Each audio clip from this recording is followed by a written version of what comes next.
Okay guys, so ito meron na naman akong project. Napakalaking board nito guys. So kinuha ko ito dun sa bahay nila. Dadangkalin ko muna guys, tingnan nyo, laki oh. Galing ito sa 85 inches na TV. Then tingnan nyo, pag nilagay ko itong battery, sobrang liit na niya. Kaya malaki talaga itong TV na to, 85 inches. And then ito, tape, tingnan nyo. Napakaliit na nung tape. Pero sa totoo malaki yung tape. Bali chinek ko na yung mga sira nito guys. No power ito.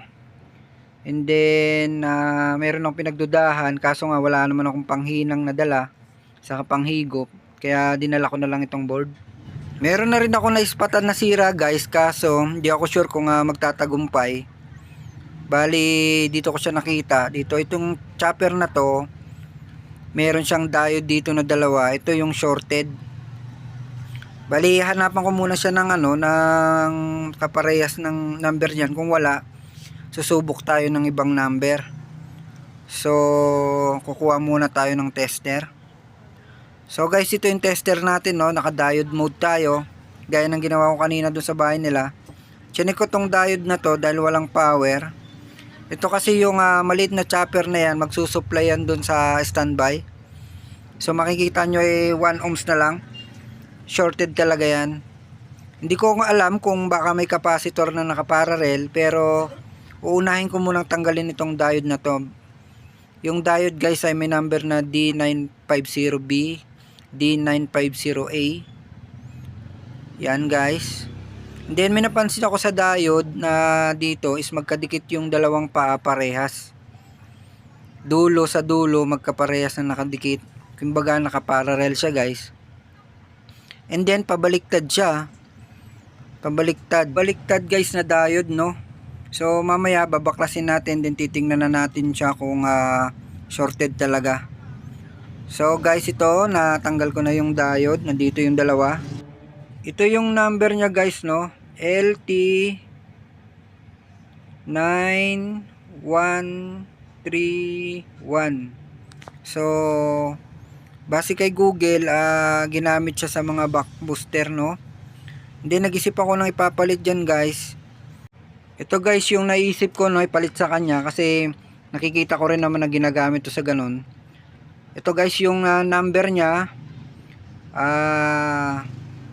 SR5200. Shocky diode to guys. Ginagamit ng sa mga backlight, ganun. Kung makikita nyo yung butas niya, eksaktong eksakto, oh. And then yung size ng mga drawing, eksakto rin sa kanya. Kaya sa palagay ko pwede. Pero testing pa lang to guys, hindi ako sure kung baka iinit o hindi bagay sa kanya sa frequency. Pero subukan na rin natin. Kasi nakasulat din dito guys, Shocky diode talaga siya. O Scotty diode, ewan ko anong tawag nyo. And then negative, positive, papunta ng chopper yung positive, diretso, pabaliktad, patras. Ilalagay ko na to guys para malaman na natin kung talagang epektong naisip kong ipalit. So to guys, naipalit ko na, no. And then para sa kalaman nila, baka sabihin nila dinadaya ko, itong diode na to isira talaga. So testerin muna natin. Kasi nga manunood din siguro yung may-ari dito. Baka sabihin niya wala naman akong pinalitan. Ito, tingnan natin, no. Kanina naglo-low ohm siya. Ang hirap guys pag nagka-camera tapos hawakan mo pa yung tester. So ito, wala na yung 1 ohm na nakikita nyo pag naka-diode. Pabaliktad. Wala na rin, no. So talagang nandun ang galing yung short nya. And then ito, subukan natin kung matusok ko. Ang hirap. Ayaw makisama guys. So ano kayang gagawin natin dito? Ayaw talaga. So ilagay ko na lang kaya dito, no, sa ibabaw nito, walang kawala yan. Ayan guys, so makita nyo, 1 na lang, sira yan guys. Hindi lalabas ang voltahe pag ganyan. So ikabit ko na muna tong saksakan nya guys. Then testing tayo. Ayun, nakasaksak na. Tingnan natin kung may makukuha tayong voltahe dito para sa standby. Nakikita ba yung tester? Ayun, mag chopstick tayo guys, then tusukin natin yung capacitor. Ayun, meron na. So parang may chance, no? Pero to guys, hindi pa sure to, no? Itatry ko muna doon.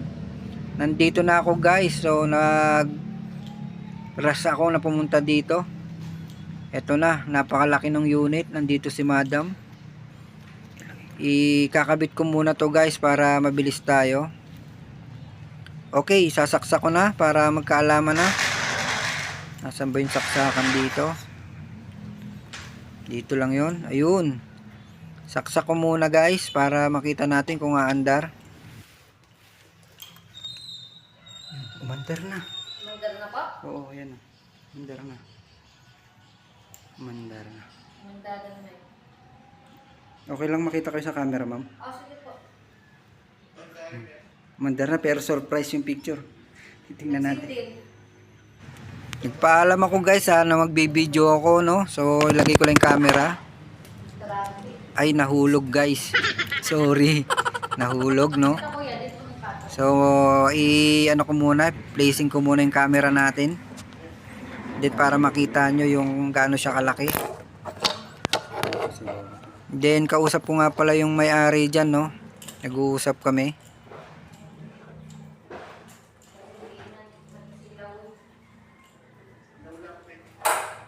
Dito makikita mo na madam Po? Lapit ka dito mo. Dito makikita nyo. May Ayun yung mga pangalan, yung mga word nyo. Mga word nyo. Makikita ba? Sampay. Buti na lang, yan lang sira. Hindi. Nabasa po kasi yan. Check ko lang kung mag-iinit. Ngayon naman guys, check natin yung init ng board, no, habang umaandar siya. Hayaan ko muna siya saglit, then titingnan ko mamaya.